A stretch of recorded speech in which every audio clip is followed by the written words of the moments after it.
Hello guys, আসসালামু আলাইকুম। তোমরা কেমন আছো? আশা করি ভালো আছো। আমি একটা রেসিপি নিয়ে আসলাম তোমাদের মাঝে, তো তোমরা দেখতে থাকো।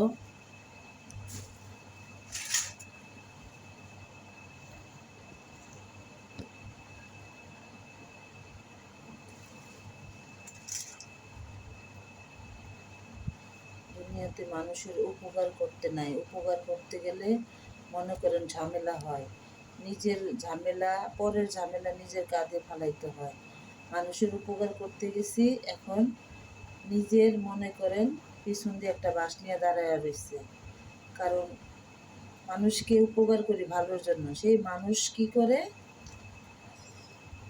উপকারের বদলে অপকার করে। অপকারের পরিচয় দেয় কি? মান সম্মান নিয়ে টান দেয়।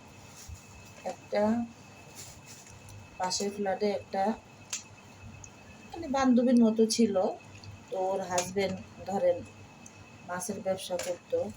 তো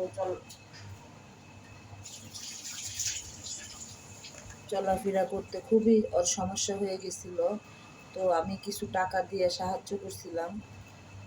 তো আজকে থেকে 3 বছর হয়ে গেছে, বেশি হবে। তো সেই মানুষটা কি করলো, এলাকার থেকে পালাইয়া চলে গেল। তো পালাইয়া চলে গেল, পরে নাম্বার ছিল, নাম্বারে ফোন দিয়ে ভাই, কেউ তো ফোন ধরে না, ধরে না, ধরে না, ধরে না, সিম পাল্টে ফেলাইছে। তারপরে মনে করেন আমি একটা ঠিকানা পাইলাম, ঠিকানা থেকে নাম্বার নিলাম। তো দেখি কি আমার বান্ধবীরই, সেও আমার বান্ধবী। তো আমার বান্ধবীর বাসায় থাকে। তো বান্ধবীর বাসায় থাকে, পরে বান্ধবীর একদিন জিজ্ঞেস করলাম যে কিরে, তোর বাসায় বলে এমুক থাকে, তো তুই আমাকে একটু হেল্প কর। পরে বান্ধবী কী করলো, আমার লগে কোনো কথাই বললো না, কথা বললো না। তারপরে ওর হাজবেন্ডের কাছে গেলাম, গিয়ে বললাম যে ভাই, এরকম এরকম আমি একজনের কাছে টাকা পাই, আপনি একটু তুইলা দেন।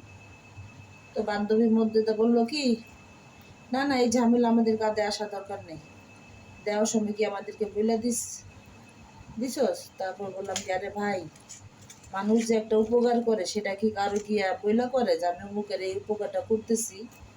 আসছি, পারলে দিবা, না পারলে নাই, ঠিক আছে।